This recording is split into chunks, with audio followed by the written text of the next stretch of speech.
Amen. Alléluia. La joie du Seigneur, c'est notre force. Amen, amen. Nous prenons nos Bibles, nous les ouvrons dans Luc. Luc chapitre 16. Nous lirons du verset 19 jusqu'au verset 31. Luc 16, 19 à 31.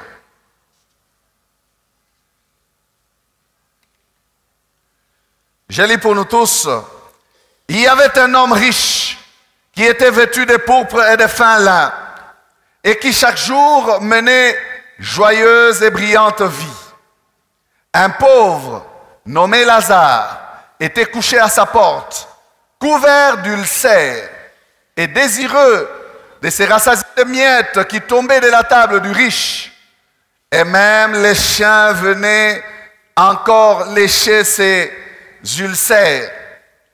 Le pauvre mourut et il fut porté par les anges dans les seins d'Abraham.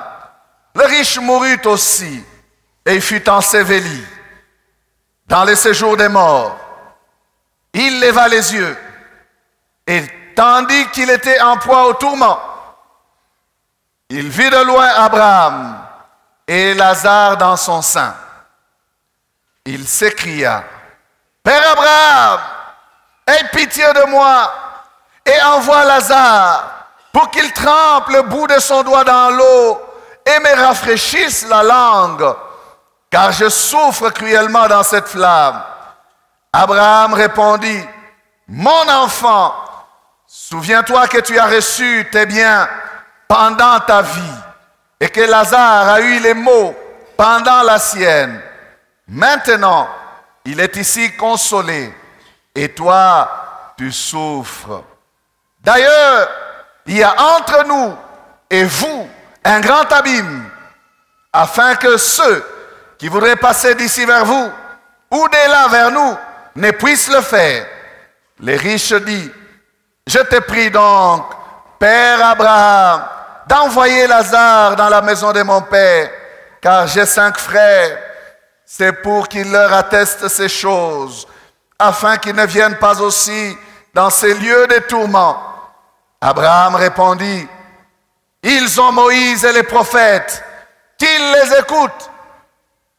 Et il dit: Non, Père Abraham, mais si quelqu'un des morts va vers eux, ils se repentiront. Et Abraham lui dit: S'ils n'écoutent pas Moïse et les prophètes, ils ne se laisseront pas persuader quand même quelqu'un des morts ressusciterait. Amen. Nous proclamons la parole de l'année pour nous. Mes destinées sont dans ta main. Amen. Encore une fois, mes destinées sont dans ta main. Amen. Bon appétit. Gloire au Seigneur. Nous avons ici une histoire, un récit qui sort de la bouche du Seigneur Jésus-Christ lui-même. Certaines personnes disent que c'est une parabole, mais d'autres étudiants de la Bible disent que ce n'est pas une parabole, parce que dans une parabole, on ne donne pas le nom d'un personnage. C'est Jésus qui parle.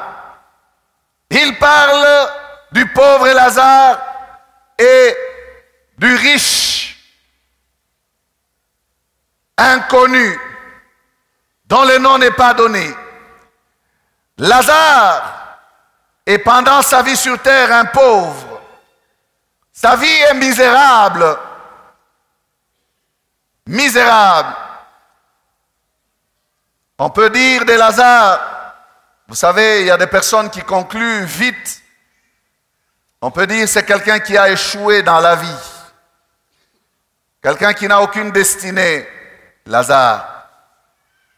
On peut dire cela. On peut vite conclure en voyant Lazare vivre, en le voyant dans sa misère, dire: ce type, c'est un moins que rien. Il a perdu son temps sur la terre. Il a échoué.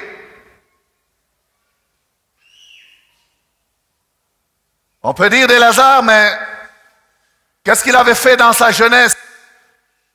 Pourquoi il n'a pas étudié? Pourquoi il ne s'est pas préparé à affronter la vie? Et voilà qu'il a grandi.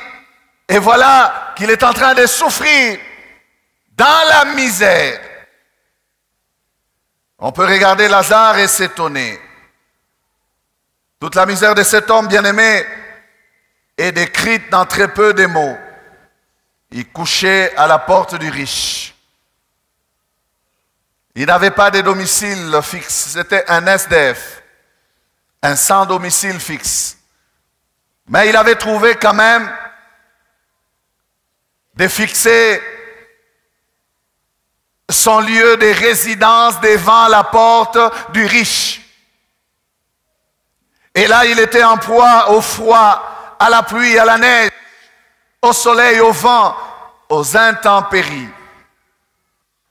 Et comme si cela ne suffisait pas, Lazare avait un problème de santé. Il était couvert d'ulcères. Couvert d'ulcères.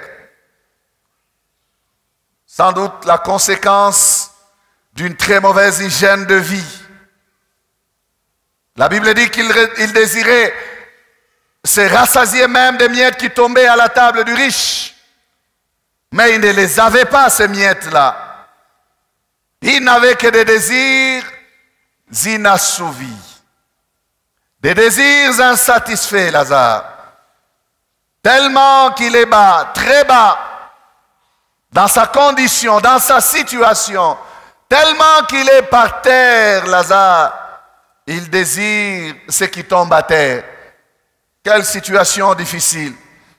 Il était tellement bas que ses désirs aussi étaient des désirs terre à terre.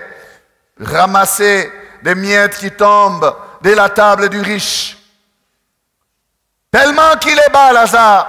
Bien-aimé, tellement qu'il était dans une condition difficile. Il ne veut pas à désirer des choses plus élevées, plus hautes. Non. C'était des choses aussi terre à terre. Il voyait aussi bas des miettes. Des désirs inassouvis. Pire encore pour Lazare. Lui qui manque à manger est léché par les chiens. Comme pour dire que sa chair servait de nourriture pour les chiens. Il venait lui lécher les ulcères et se régaler de sa mauvaise condition de santé. À lui, Lazare. Bien-aimé, quand nous voyons ce tableau que je suis en train de décrire de cet homme, qui peut penser que Lazare a une destinée? Qui peut dire qu'il y a une destinée de gloire dans une telle personne? Qui peut conclure que Lazare a un avenir meilleur, mais invisible? Qui? En tout cas, on peut dire personne. Qui peut, en voyant Lazare vivre, dire que cet homme entrera un jour dans sa destinée glorieuse? Personne. Vous savez, bien-aimés, le problème avec nous les hommes, c'est que nous jugeons par l'apparence. Le problème avec nous les hommes, c'est que nous traitons tout, nous décidons tout en regardant l'aspect de celui avec lequel nous traitons. C'est pour cela qu'il y a beaucoup de personnes qui sont complexées par la gloire visible.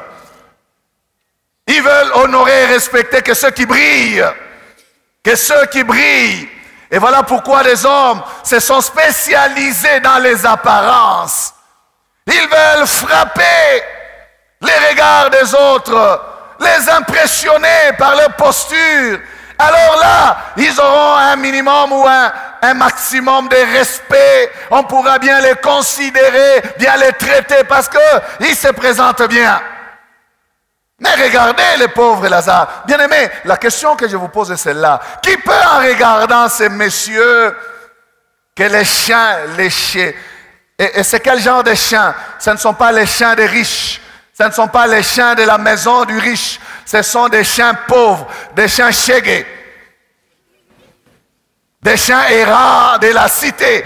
Vous savez, des chiens errants là, ils sont aussi maigrichons. Ici, c'est rentré. Des pattes comme ça qui mangent. Ces genres de chiens-là, c'était ça les amis de Lazare. Oh, j'imagine Lazare, il n'avait pas tellement de force, même pas pour dire oust au chien. Fatigué, faible, affaibli par la maladie, affaibli par la misère, affaibli par la famine. Qui pouvait lui donner de la nourriture? Qui pouvait le prendre pour l'envoyer aux soins? Qui pouvait aider Lazare? Non, c'était une vie difficile. Difficile. Bien aimé, j'ai cherché en lisant ces textes un brin d'indice pour voir, mais par où est-ce que Lazare a pu entretenir sa communion avec le Seigneur? Mais je crois que ce ne sont pas des choses apparentes, visibles. Lazare, quoique affaibli de l'extérieur, c'était un homme fortifié de l'intérieur. Il n'y a aucun verset qui le démontre. Non, mais il y a une clarté en voyant la suite de cette histoire. On ne parle ni de sa vie de prière, on ne parle ni de sa fréquentation à l'église, on ne parle ni de ses prières, de ses communions ou de sa communion avec les saints de Jérusalem ou le temple ou quel que soit, ou la synagogue, quelque chose comme ça. Rien du tout. Pourtant, lorsqu'on va considérer sa fin, on verra que c'était un homme qui était connecté à la source de la vie. Dans une condition misérable. Là où le regard des yeux les disqualifie. Les disqualifie. Alors, ça c'était les tableaux de Lazare. De l'autre côté, bien aimé, il y a les tableaux de l'homme riche. Avons-nous besoin d'expliquer encore une fois ce que c'est qu'un homme riche? J'ai eu à le faire lorsque j'ai parlé ici du jeune homme riche. Nous connaissons tous, bien-aimés, la richesse et ce qu'elle apporte dans une vie. Et cet homme était riche et il est aussi décrit par peu de mots, vêtu de pourpre et de fin lin. La classe. Regardez déjà la classe. Vêtu de pourpre et de fin lin, des habits chers. Des habits que monsieur quiconque ne pouvait pas mettre en ces temps-là. Non, c'était réservé aux grands de la société. C'était réservé aux rois, à ceux de la cour. Les fins lins et les pourpres. Des vêtements chers et rares. Il est décrit comme ça, cet homme. Des vêtements qui les distinguent. À les voir passer seulement, on peut savoir que c'est un homme riche. Un homme qui a des moyens. Et la Bible ajoute, elle dit, qui menait chaque jour brillante et joyeuse vie. Joyeuse et brillante vie. Voilà comment la Bible décrit chaque jour. Bien aimé, vous pouvez vous imaginer, chaque jour il menait une vie joyeuse et brillante. Donc, ça bougeait chez lui. Boum, boum, boum. Vous savez qu'il y a des parcelles qui bougent dans nos quartiers. Vous vous demandez toujours, mais qu'est-ce qu'il y a encore là-bas? Boum, boum, boum, ça bouge. Des fêtes à l'occasion de rien. Proclamation de Noël, en fait. Pourtant, l'année scolaire n'est pas terminée.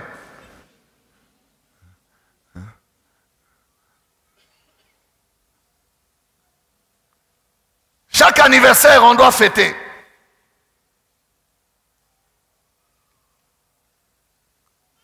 Chaque année, en fait.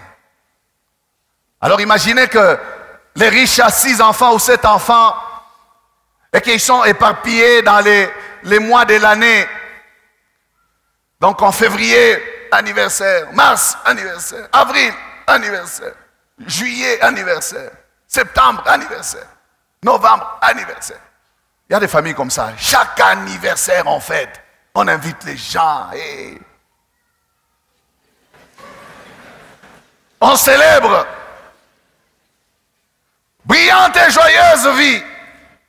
On dépense pour rien. Alors, bien-aimés, on ne décrit pas, mais là aussi nous pouvons voir la qualité de la vie de cet homme transparaître. C'était un homme qui rendait la vie agréable. Un homme qui avait des devises du genre, la vie est trop courte, il faut en profiter.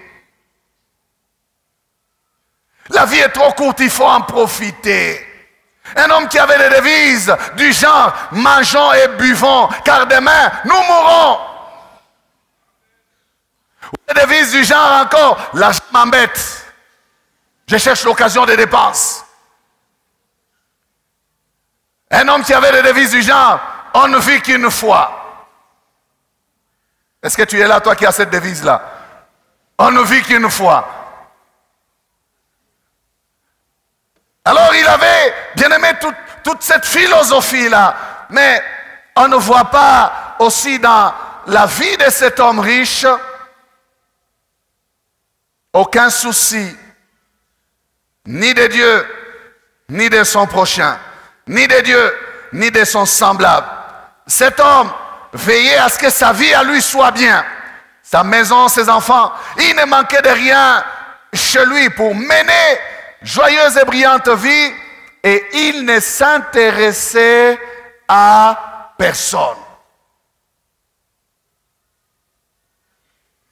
Voilà la description de ces deux vies. Si vous cherchez un thème pour ce message, c'est les deux destinées.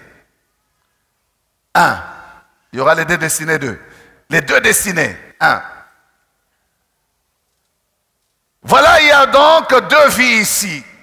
Deux genres de vie tout à fait opposés. Celle de Lazare et celle de l'homme riche. Chacun avec sa description, chacun avec ses habitudes de vie. Pourtant, il y a un pourtant. Bien-aimé, le Seigneur ne parle pas pour rien. Ces deux vies étaient côte à côte. Ces deux vies s'est côtoyées. L'une était devant la porte de l'autre. Donc quand le riche sortait de sa parcelle, dans sa grosse limousine, il s'est précipité de faire monter sa vitre. Parce qu'il savait que juste à côté, les pauvres étaient là, Lazare. Ces deux vies étaient côte à côte. Dieu avait permis à ce que ces deux vies soient côte à côte. Et Dieu, qui est bien-aimé sage, avait permis que ces deux vies puissent être l'une devant l'autre pour qu'elles puissent être des sujets d'enseignement l'une à l'autre. Elles vivaient ensemble chaque jour. Lazare s'est couché à la porte du riche. Au crépuscule, au soir, quand il rentrait, il retrouvait encore cet homme-là. Et peut-être même qu'il envoyait les gardes pour qu'il puisse chasser les chiens. Sinon, il pouvait amener quelques microbes devant sa parcelle et que lui pouvait être contaminé. Mais il ne faisait pas cas de Lazare. Curieusement, quoique côte à côte, ces deux vies n'ont pas eu à collaborer, n'ont pas eu à se côtoyer dans une relation rapprochée. Proverbe 22, verset 2, nous dit ceci: les riches et les pauvres se rencontrent. C'est l'Éternel qui les a fait l'un et l'autre. Amen. Les riches et les pauvres se rencontrent. C'est l'Éternel qui les a fait l'un et l'autre. Mais bien aimé, Lazare vivait devant la maison du riche. Mais les riches ignoraient Lazare. Les riches ignoraient l'existence de Lazare. Les riches n'aidaient même pas Lazare. Les riches ne se souciaient même pas de Lazare. Pourtant, Lazare était là. Pouvait-il comprendre pourquoi Lazare était là? Il ne comprenait pas. Bien-aimé, je vais vous prouver, je vous prouve en vous parlant que les riches ignorait Lazare, mais il connaissait jusqu'au nom de Lazare. Ses serviteurs lui avaient dit, mais il avait fermé son cœur. Ses serviteurs pouvaient lui dire, patron, c'est comme si l'état de cet homme qui est devant notre porte là s'empire. On l'a vu faire des fièvres et il tremblote ce matin. Il fait très froid, patron. Est-ce qu'il n'y a pas moyen de nous donner un peu d'argent pour qu'on l'amène même au centre de santé d'à côté? Je dis, qui va donner l'argent, mon argent à moi? Sortez d'ici. Pousse. Il connaissait jusqu'au nom de Lazare, mais il ignorait Lazare. Je peux dire, bien-aimé, sans me tromper, que Lazare était envoyé devant la porte des riches comme devoir pratique pour l'exercice de la miséricorde. Amen. Ah, personne ne dit Amen. Hein? Lazare était envoyé devant la porte du riche comme un devoir donné aux riches par Dieu pour voir s'il va exercer la miséricorde. Mais ce riche va échouer à ce devoir-là. Il va échouer. Les riches ne pouvaient pas vivre indifférents, oubliant ces pauvres devant sa porte, les privant même des miettes de son abondance. Ce qui était de plus pour lui pouvait servir et être nécessaire pour l'autre. Mais il avait fermé son cœur, il était indifférent. Bien-aimé, Lazare était là pour donner une leçon d'amour que les riches devaient apprendre. Et je suis sûr et certain que s'il avait laissé la leçon lui parvenir, et s'il avait accepté d'apprendre cette leçon, ces riches se rapprocheraient de Dieu tant soit peu. Petit à petit, il se rapprocherait de Dieu. Mais en refermant son cœur, les riches avaient fermé aussi l'appel de Dieu dans sa vie. Il avait fermé aussi l'appel de Dieu dans sa vie. Les riches ne comprenaient pas que la présence du pauvre devant sa porte était un appel de Dieu. Oui, mais aussi une occasion du changement de destinée. Lazare pouvait lui permettre de changer de destinée. Voilà encore, bien-aimé, une fois, comment les hommes se trompent. On peut regarder la manière dont cet homme mène la vie. On peut regarder comment il vit. Et on va dire qu'il a réussi sa vie. Pourtant, la suite de cette histoire nous démontre qu'il a échoué. C'est une vie fiasco.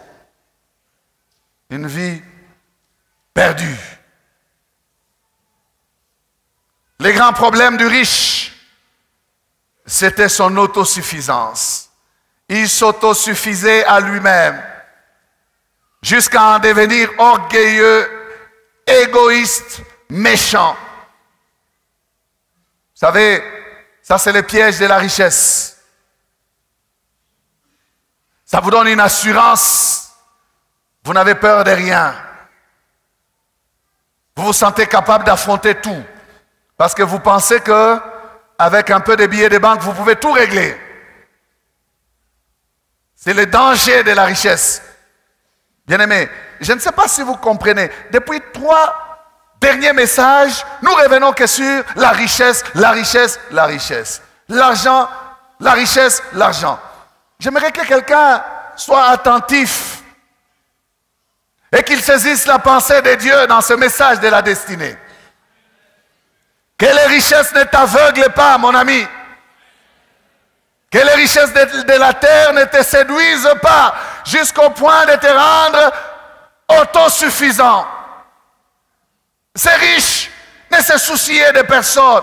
Ils ne se souciaient de rien. Ils ne s'inquiétaient de rien. Ils pouvaient dire, j'ai tout ce dont j'ai besoin. J'ai entendu des hommes dire, j'ai tout ce que la vie peut donner à quelqu'un. Ah bon? Non, tu te trompes. Ces deux vies se sont rencontrées. Elles étaient là côte à côte pour échanger, c'est communiquer quelque chose. Mais les riches n'en ont pas bénéficié.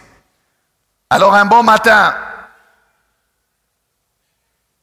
ces serviteurs vont se réveiller pour aller voir là où était Lazare. Il n'y était plus. Il n'était plus devant la porte du riche. Après enquête, ils vont apprendre qu'il était mort. Ah, comment est-il mort si précipitamment comme ça? Mais certainement que dans le cœur du riche, il a dit, bon débarras, ma porte est débarrassée, elle est au moins libérée, et de la présence des chiens, et de la présence de cet homme aux ulcères. Ce matin-là, il pouvait sortir et regarder à la place qu'occupait Lazare. La place était vide. Il n'y avait pas de chiens, il n'y avait pas de saleté. On l'avait emporté, on l'avait amené parce que mort. Mais bien aimé, la manière dont la parole de Dieu nous rend la mort de Lazare, au verset 22, il dit, les pauvres moururent. Il est mort dans sa pauvreté. Les pauvres moururent. Et il fut porté par les anges dans le sein d'Abraham. Il fut porté par les anges dans le sein d'Abraham. Le riche mourut aussi et il fut enseveli. Bien-aimés, quand vous étudiez la parole de Dieu, arrêtez-vous sur ce genre de choses et essayez de comprendre. Mais pourquoi est-ce qu'on ne répète pas la même chose pour les riches? Pourquoi les langages changent? Autant ces deux vies ont été ensemble dans la vie sur terre, autant le récit de leur mort se retrouve aussi dans le même verset, mais avec une différence éclatante. Une différence éclatante. La Bible met ces deux morts côte à côte aussi encore. Comme elle a mis les deux vies terrestres, du riche et du pauvre, côte à côte. Oui, il y a eu deux façons de vivre. L'une dans la pauvreté et l'autre dans la richesse. Mais il va y avoir aussi deux façons de mourir. Deux façons d'être reçus dans l'au-delà. Les pauvres furent portés par les anges. Mais les riches furent ensevelis. Quelle différence! Lazare, malgré sa pauvreté, est connu par les anges. Lazare, malgré sa pauvreté, reçoit le cortège des anges. Mais Lazare, sur terre, tu n'avais pas de relation, Lazare. Mais Lazare, sur terre, tu n'avais personne pour prendre soin de toi. Lazare, mais qu'est-ce qui s'est passé? Comment tu as fait pour que les anges viennent te prendre, Lazare? Bien-aimé, n'est-ce pas là le souhait de chaque chrétien qui connaît son Dieu pour dire, Seigneur, que je meure de la mort des justes. Que je meure de la mort des justes. Si vous ne priez pas pour ça, commencez à prier pour ça. Dites au Seigneur, Seigneur, je sais qu'un jour je mourrai, mais que je meure de la mort des justes. Que je meure de la mort de quelqu'un qui te connaît, qui a un cortège. Que l'on vienne me prendre et que je rentre à la maison. Que je rentre à la maison. La mort de Lazare a été une consolation pour lui. Mais la mort du riche n'a pas été une consolation. La mort du riche a été un arrêt brusque. Il fut enseveli. Parce qu'il a des moyens. Il fut enseveli. Regardez, sa richesse se poursuit même dans la manière d'être enterré. Il fut enseveli. Vous savez, lorsqu'on organise les funérailles d'un riche, on met des choses bien. La petite histoire là, on l'appelle comment? Catafalque. Cher, bronzé, doré, avec des fleurs roses blanches. Avec des orchidées. Des orchidées. Des fleurs des riches.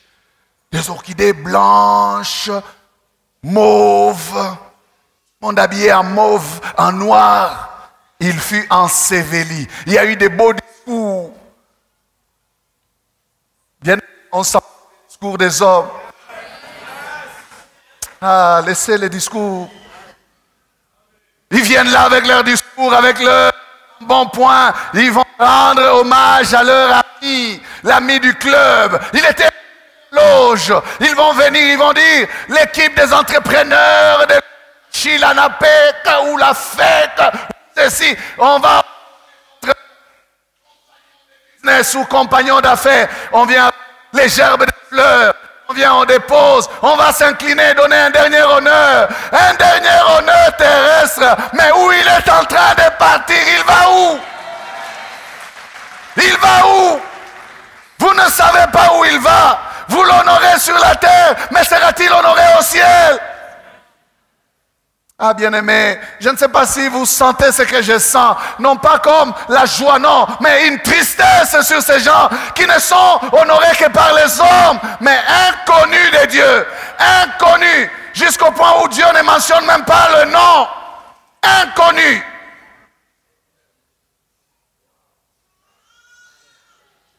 Il fut enseveli. On l'amène dans la terre. Regardez la direction terrestre. Il a vécu pour la terre. Il a vécu pour la chair. Il a vécu pour les plaisirs. Il a vécu pour se réjouir. Il a vécu pour lui-même et pour son club d'amis. Ils sont là, mais ils ne peuvent rien faire. Il fut enseveli. À quoi ça sert d'avoir des funérailles qui coûtent cher? À quoi ça sert d'avoir un cercueil de grand prix? À quoi ça sert? Oh, j'ai assisté à l'ensevelissement de notre pasteur. Il a été enterré dans un cercueil de bois de coffrage. Il l'avait demandé. Parce que je suis son disciple, je crois que je ferai aussi pareil. Mamie, tu entends? Bois de coffrage. Pourquoi dépenser? Il a dit pourquoi dépenser? Prenez cet argent, donnez pour l'évangile. Il a dit de toutes les façons, je ne suis pas là. Je ne suis pas là. Ce n'est qu'un corps inutile. Je ne suis pas là. Bien-aimés, est-ce que vous pensez au jour de votre mort?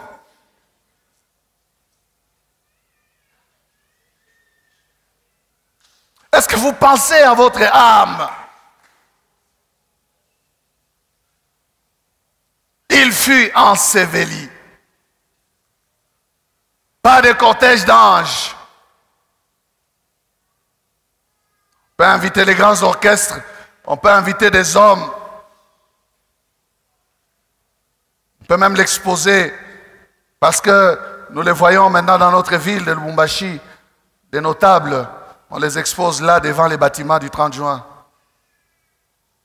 C'est bien. Peuple de Lubumbashi, je vous exhorte d'être connus de Dieu. Ça ne sert à rien de funérailles pompeuses lorsqu'on est inconnu de Dieu. Vous savez, bien-aimés, à entendre ces récits, c'est le Seigneur Jésus qui nous parle. Il nous dévoile la vie de l'au-delà. Je suis en train de voir les riches dire, non, ne dites pas ça, moi je suis déjà en train de souffrir. Arrêtez de me vanter, arrêtez de dire que j'étais un homme bon, arrêtez de dire que je contribuais, je faisais ceci. Arrêtez. Mais qui va l'écouter? Qui peut encore écouter un mort? Il ne peut plus parler, il est mort.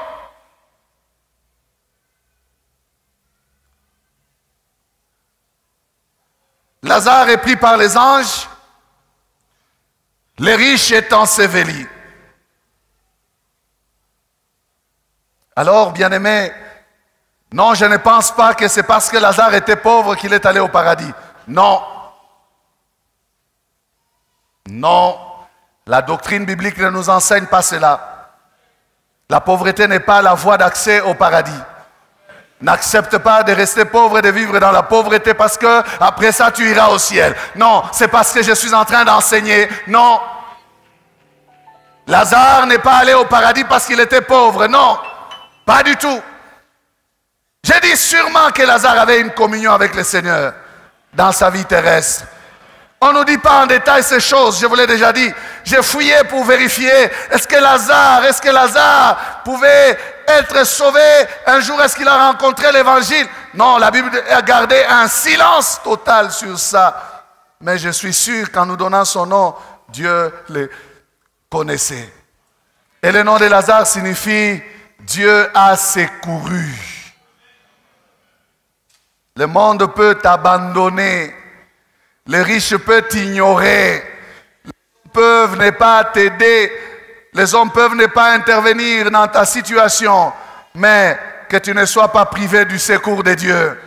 Le secours de Dieu, voilà ce qui est important pour l'homme. Le secours de l'homme n'est que vanité. Mais le secours de Dieu, voilà la leçon de ce nom de Lazare. Dieu a secouru. Et quand vous entendez comment Abraham parle, il a dit, Lazare a eu ses mots sur la terre. Quoiqu'il était en contact avec nous ici, mais il souffrait sur la terre. Ça encore, c'est un mystère. Amen. Notre évangile ne doit pas dire, si tu es avec Jésus-Christ, tu ne peux pas souffrir sur la terre. Non, non.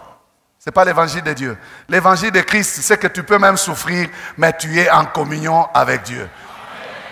Et c'est encore intéressant de souffrir pour la gloire de Dieu que de souffrir pour avoir commis des fautes. Amen. Dieu a secouru. Dieu est un secours qui ne manque pas dans la détresse. Être dans la misère sur la terre n'a pas privé à Lazare d'entretenir sa communion avec son Dieu. Peut-être qu'il était faible dans les ulcères, c'est vrai, mais la prière ne faisait que tourner dans son cœur. Il pouvait dire, oh Seigneur, prends mon âme, je souffre dans ce corps, que je puisse aller me reposer auprès de toi. La terre ne m'a rien donné, je n'ai rien eu sur la terre, je n'ai eu que peine et misère. Oh, je soupire après ta rencontre, je voudrais vivre pour toi. Il soupirait en son cœur. J'ai dit peut-être, et le Seigneur va le secourir. Il enverra ses anges pour les prendre et il va l'amener dans les seins d'Abraham. La destinée de gloire qui est devant chacun d'entre nous ne dépend pas des moyens que nous possédons. Elle dépend que de la communion que nous avons avec Dieu. Que nous soyons riches ou pauvres, bien-aimés, veillons sur notre communion avec Dieu. La doctrine du salut, c'est celle-là. C'est celle-là. Quiconque croit, c'est celui-là qui est sauvé. Amen. Riche ou pauvre, Dieu ne fait exception des personnes. C'est celui qui a le Fils qui a la vie. Amen. Nous devons nous détacher du matérialisme. La Bible dit même que celui qui achète soit comme s'il n'achetait pas. Je me suis toujours posé des questions, mais comment? J'achète, mais que ce soit comme si je n'achetais pas. Que celui qui possède soit comme ne possédant pas. Ça veut dire quoi? Ça veut dire tout simplement être désintéressé. Ne pas être dedans. Il y a des personnes qui vivent tellement dans ces choses que vous les voyez même jusque sur les gestes qu'ils font.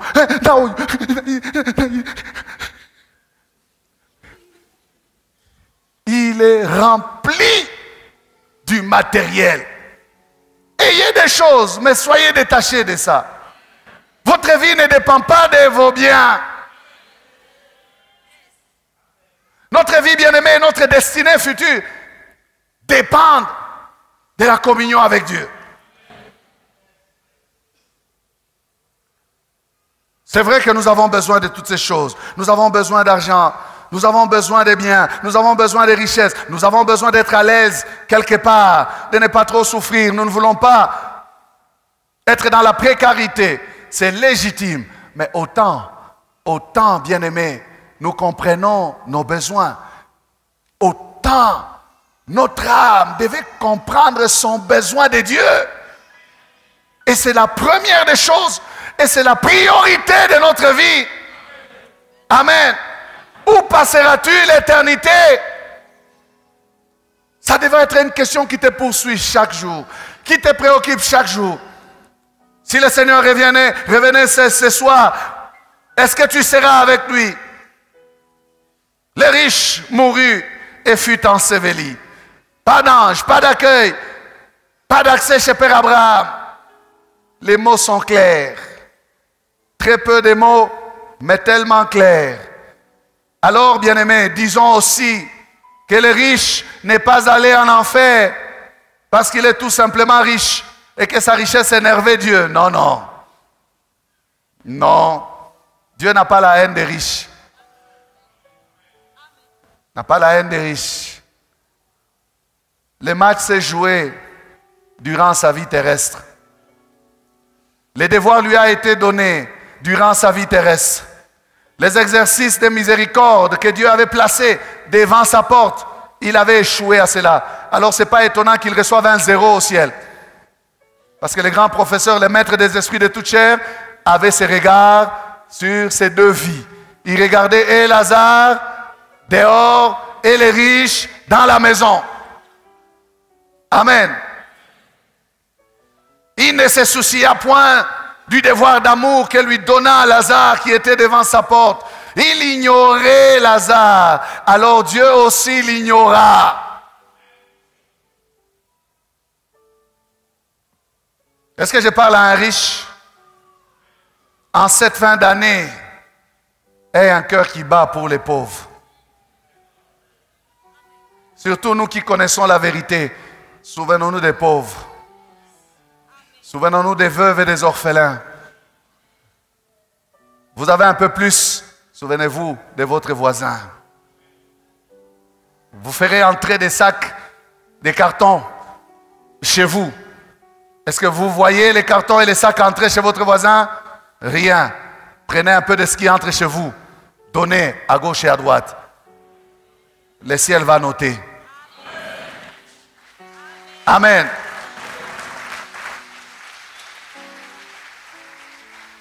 Ce ne sont pas ces choses qui vont nous sauver, mais ces choses appartiennent à nous qui sommes sauvés.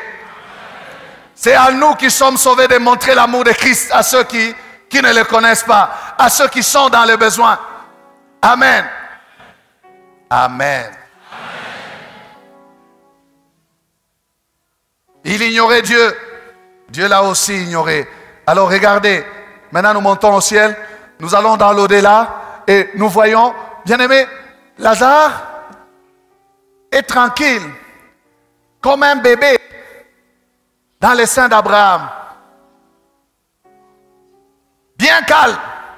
Mais de l'autre côté, déjà on voit la surprise du riche. Il est surpris de voir qu'il y a eu échange. Il dit, oh, oh, Père Abraham, dis à Lazare. Ah, tu connaissais le nom, hein? Qu'il trempe son doigt dans l'eau et qu'il vienne me rafraîchir. Parce que moi je suis ici, je suis dans les tourments.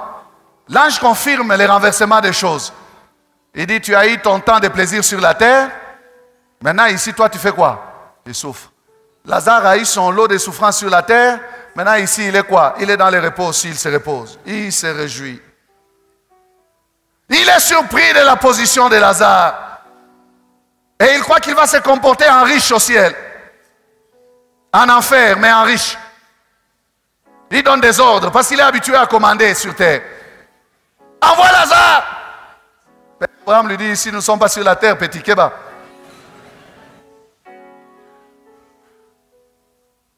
Tu es dans ton camp, tu ne bougeras pas.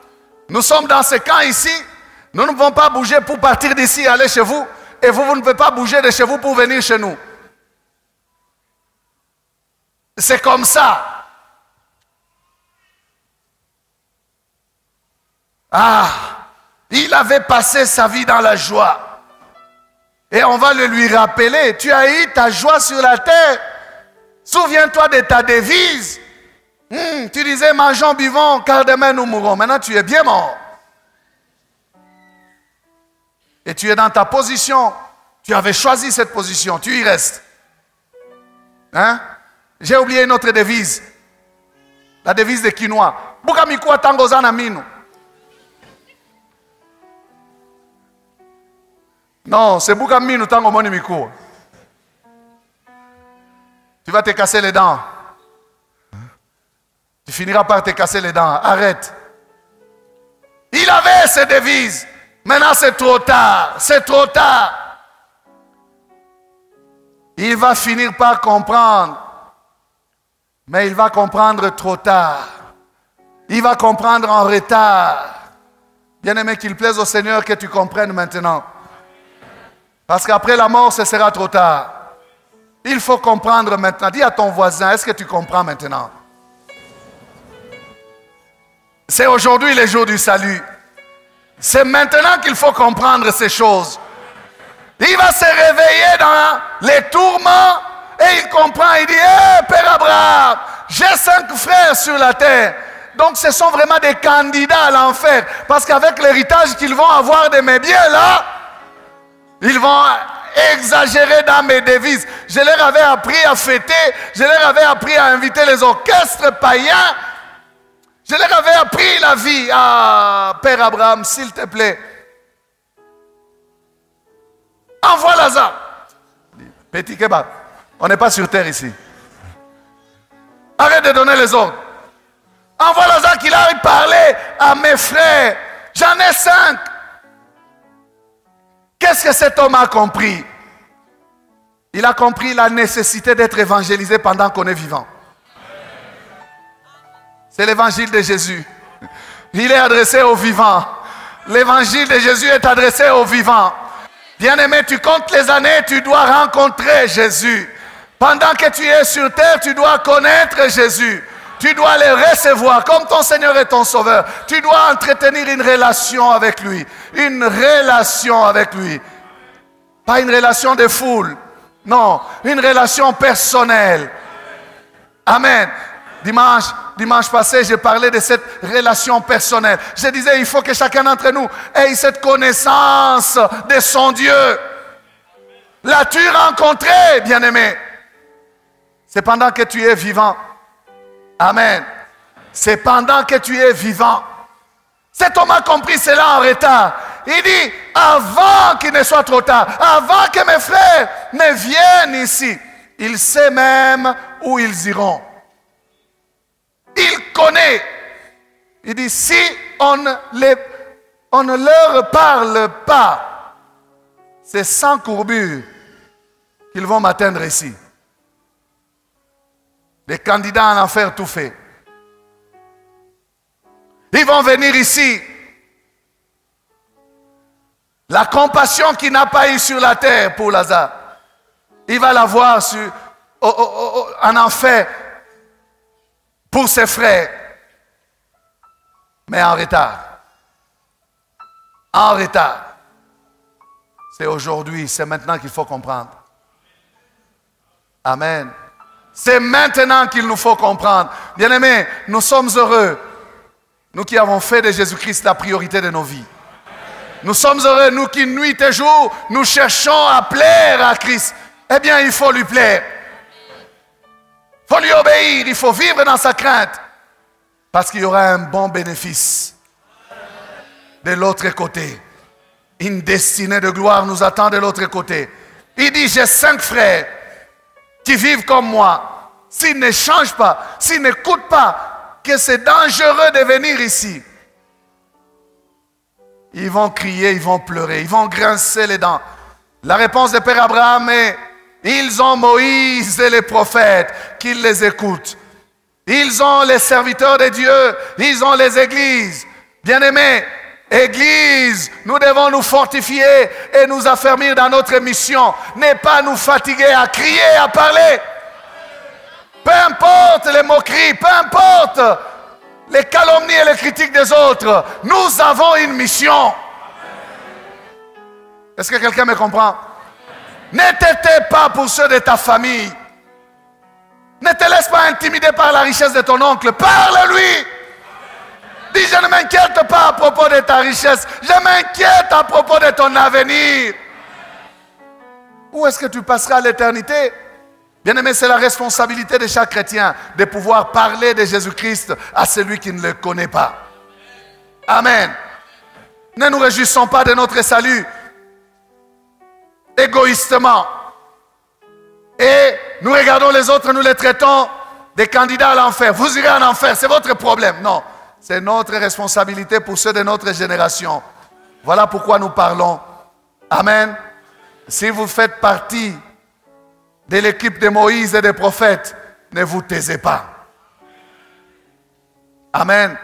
Ne vous taisez pas, parce qu'il y a 5 personnes qui doivent entendre. Ils doivent entendre. Ils sont dans la nécessité, dans le besoin d'entendre ce message. Allez leur dire. Alors Père Abraham lui dit, même quand quelqu'un viendrait d'ici et irait vers eux, ils n'écouteraient pas. En principe, les gens ont des faux fuyants. Ils vous disent, quel miracle fais-tu pour que nous croyions? Mais ils ne veulent pas croire. Dieu sait ça. Ce n'est pas d'abord une question de miracle.